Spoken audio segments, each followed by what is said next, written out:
Okay, so this is the Sheiko week 4, day 1 of an 8-week cycle. This is probably the hardest squat workout of the cycle, working up to 85% for me, which is going to be 345 over here.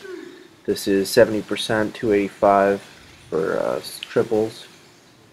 The first set wasn't too bad. As you can see, the sets coming up are not going to be as easy. I was messing around with the narrower stance, and that really messed me up. I'm definitely much more powerful with a wider stance, especially getting out of the hole. You'll also notice on my third rep, it looks like I really lose my balance here. So that wasn't too bad. Not bad. And then the third one really killed me. Yeah, slowing down a little bit. Alright, 80%. For me, that's 325. 2 sets of 3. This training cycle is based off 100% of 405. So the first one went up not too bad. Starting to slow down a little bit, and then by the third one, it's getting ugly. Yeah. Grinding reps out of 80% is not good. Again, I was messing with the narrower stance, which was not a good idea.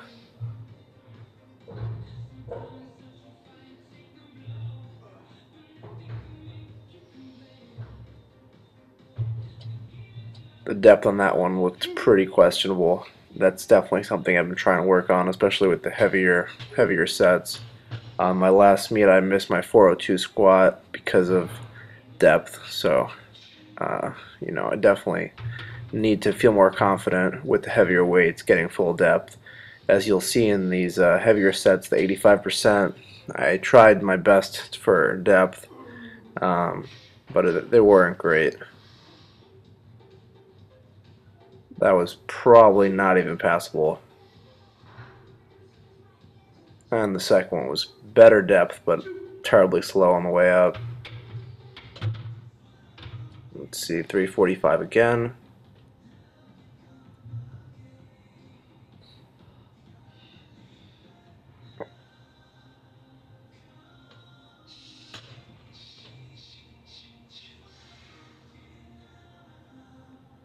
Much better depth on the first one on that one, which is good. And again, another grinder.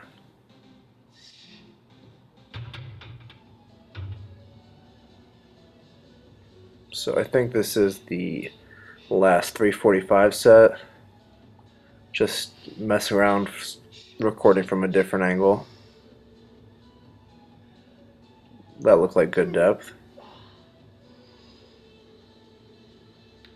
That depth was questionable. And again, a grinder. Alright, so for bench, there was a bunch of sets leading up to this, and then I had 80%, which for me is 205, based off of a training max of 255. So I actually had some problems with the camera, so you're not going to see all the sets. I think I only have 2 sets here of the 205 for 3.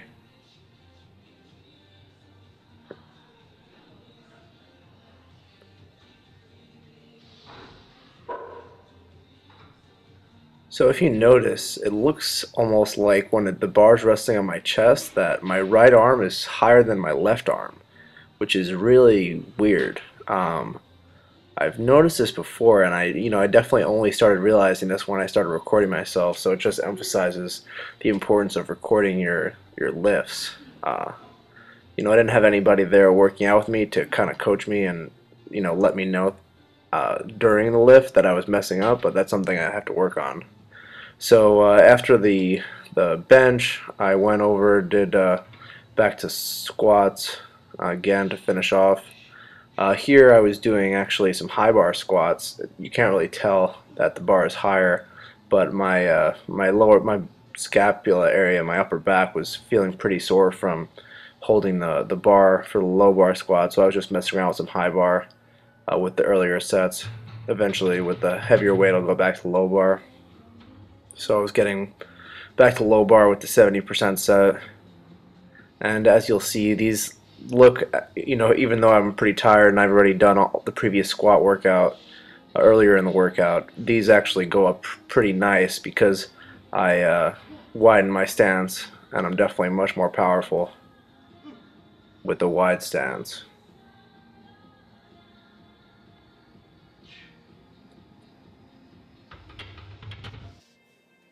Okay, so you'll see here we're switching over to the iPhone camera. My battery on my regular camera died.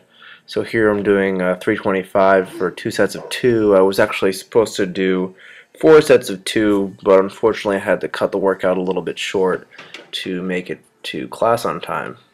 Unfortunately, my full-time job is a medical student, so powerlifting kind of has to come second place.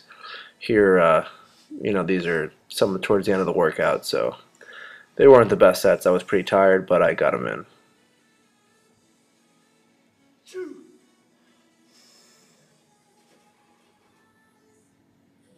And that's it. Hopefully I'm not too sore because I'm running a 5K in 2 days.